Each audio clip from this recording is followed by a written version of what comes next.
नमस्कार दोस्तों, स्वागत है आप सबका भद्रा आईएएस एकेडमी में। आज का डेट है 6 अप्रैल 2023 and daily current affair analysis के इस लाइव क्लास में मैं शुभोदीप आप सभी का स्वागत करता हूं। चलिए, सबसे यहाँ पे पहला जो हम लोग डिस्कशन आपके सामने कैरी आउट करने वाले हैं आज के क्लास में, उसको बढ़ने से पहले let me tell you that नीचे डिस्क्रिप्शन सेशन में लिंक दिया हुआ है इस पूरे पीडीएफ का, प्लीज वहां पर जाकर डाउनलोड कर लीजिएगा।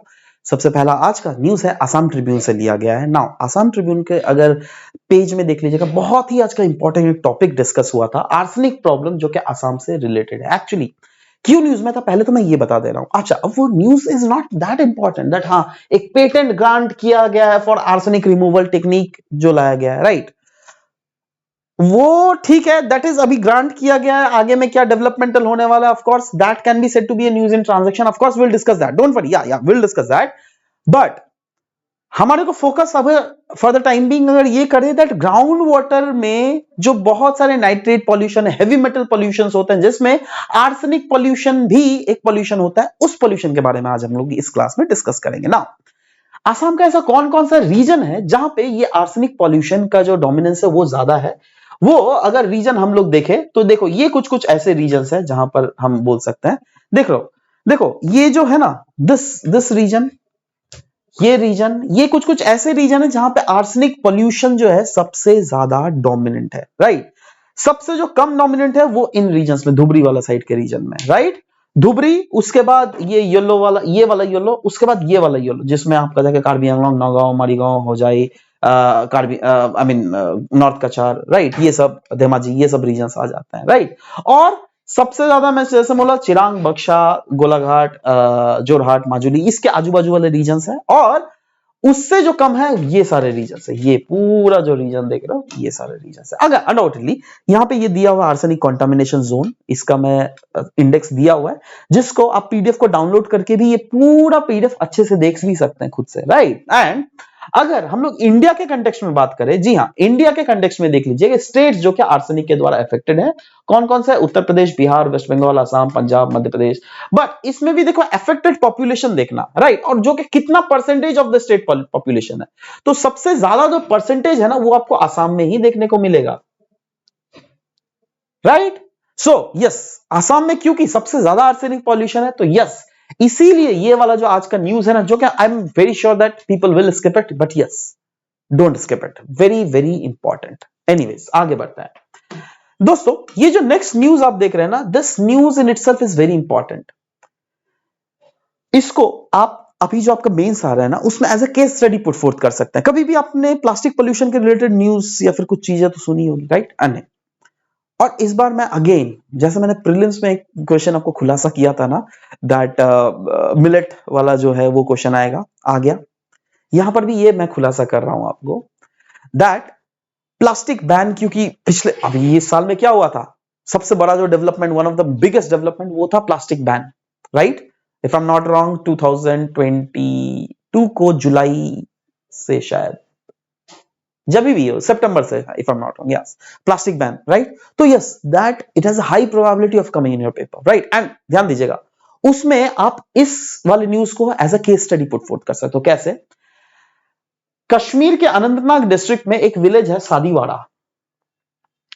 इस विलेज ने लॉन्च किया था एक इनोवेटिव इको फ्रेंडली इनिशिएटिव, जिसको कहा जाता था गिव प्लास्टिक टेक गोल्ड।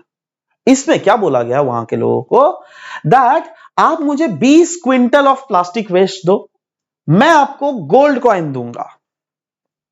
समझ लो। और पता है क्या हुआ? 15 दिन में वो डिस्ट्रिक्ट जो है प्लास्टिक फ्री हो गया, विलेज।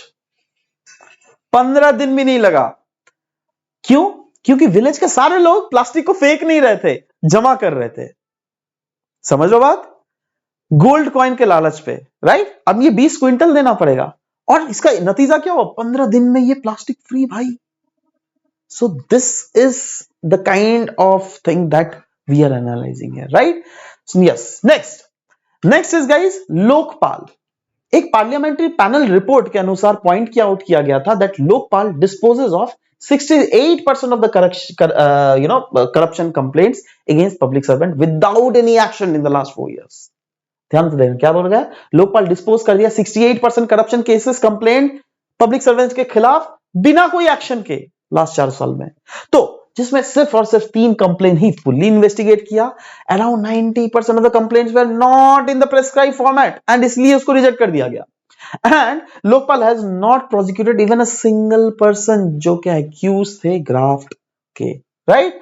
सो सवाल होता है ये लोक आपाल एंड लोक आयुक्त एक्ट, ये लोकपाल जो है या फिर लोक आयुक्त एक्ट जो है ये है क्या। पहले तो बात करते हैं इसके फंक्शंस क्या है। इसके फंक्शन है एज एन ऑम्बड्समैन ये फंक्शन करता है एंड कोई भी अगर इंक्वायरी अगर करना हो into the allegations of the corruption, बहुत समय होता है ना पब्लिक सर्वेंट्स के अगेंस्ट भी करप्शन के एलिगेशंस लगता है, तो उसके ऊपर इंक्वायरी कौन करेगी, ये संस्था लोकपाल, राइट। तो ये कब आई थी, लोकपाल एंड लोक आयुक्त एक्ट ऑफ 2013 में प्रोवाइड किया गया था for the establishment of Lokpal for the union and Lok Ayukta for the state. And ये इंस्टीट्यूशन जो है ये स्टैट्यूटरी बॉडीज है without any constitutional status as such, right. Next, organisation of Islamic corporation OIC के बारे में डिस्कस कर रहा है।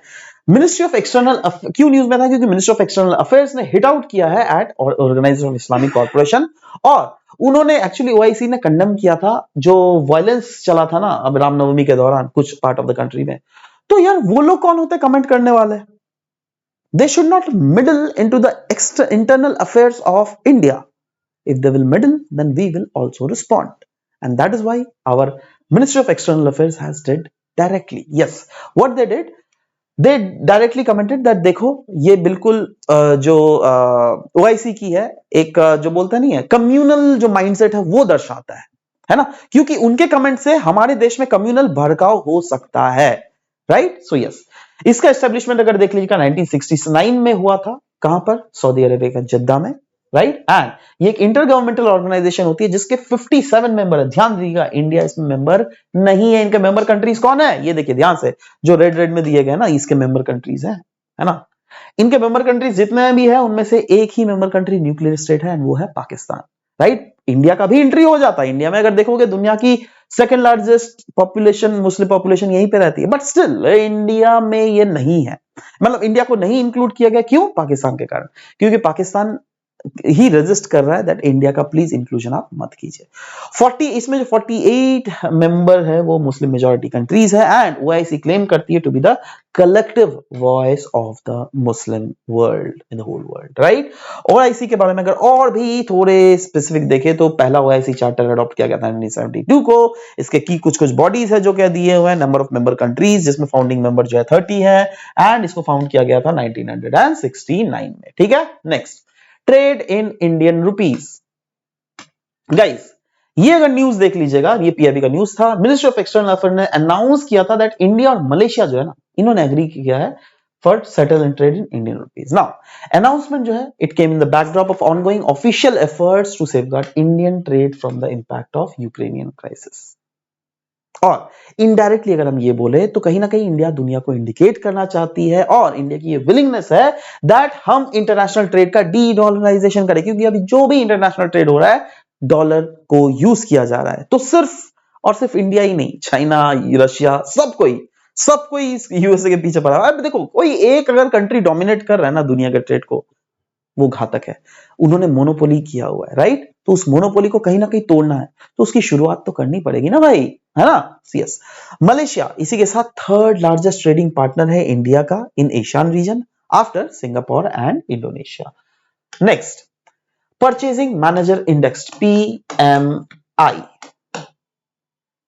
के बारे में न्यूज था। तो परचेजिंग मैनेजर इंडेक्स है क्या, देखो ये एक ऐसा इंडेक्स है जो क्या काइंड ऑफ ये प्राइवेट सर्वे है। पता है ये सर्वे पूछा जाता है अलग अलग इंडस्ट्रीज में जाकर that what are your expectations that आने वाले समय में ये इंडस्ट्रीज कैसे एक्सपैंड करेगी। उसी सर्वे के बेसिस पे ये एक डेटा दिया जाता है, राइट, जो क्या इंफॉर्मेशन प्रोवाइड करती है about the current and the future business conditions for decision makers, analyst and investors. इसमें कैलकुलेट किया जाता है separately for the manufacturing and service sector. Then a composite index is constructed 0 to 100, मतलब score जो है इसमें 0 to 100 दिया जाता है, जिसमें अगर आपका स्कोर 50 से ज्यादा है इसका मतलब वो सेक्टर एक्सपैंड कर रहा है। अगर आपका स्कोर 50 से कम है तो उसका मतलब वो सेक्टर जो है वो एक्सपैंड नहीं कर रहा है, इनफैक्ट वो श्रिंक कर रहा है। और अगर 50 है तो मतलब एक्सपैंड भी नहीं कर रहा है, श्रिंक भी नहीं कर रहा है, सिमिलर, राइट। बट ध्यान दीजिएगा, ये सर्वे जो है ना, ये पूछ कर, ये कोई डेटा के बेसिस पे नहीं होता है, एग्जैक्टली कोई स्टैटिस्टिकल डेटा के बेसिस पे ये सर्वे नहीं निकाला जाता है, याद रखिएगा ये, ठीक है। नेक्स्ट आ जाते हैं नेक्स्ट अमोगा 3 के बारे में। Recently indigenous anti tank guided missile Amogha 3 को टेस्ट किया गया था और यह टेस्ट सक्सेसफुल रहा था। ये एक इंडिजिनस मिसाइल है जो क्या integrated guidance missile development program के अंडर इसको डेवलप किया गया and it has a fire and forget capability. That is fire and forget capability का मतलब क्या होता है ना, मतलब it does not require external intervention after the launch. याद रहेगा। चलो अब आ जाते हैं गाइस एमसीक्यूज में।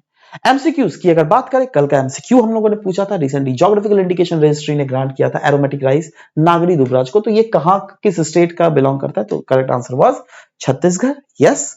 आज का क्वेश्चन देख लेते हैं गाइस। आज का जो क्वेश्चन है वो पूछा गया है, recently ministry of external affairs ने अनाउंस किया that India and country from Asian nation have agreed to settle trade in Indian rupees. नहीं ना, ये कौन सा कंट्री है, name that nation, Malaysia, Indonesia, Singapore या फिर फिलीपींस। नीचे कमेंट सेक्शन में अपने आंसर जरूर से लिखिएगा। We will be checking whether your answer is correct or not. Anyways guys, this was all about the discussion for today's class. I'll be meeting you in the very next class. Thank you for the discussion. Thank you.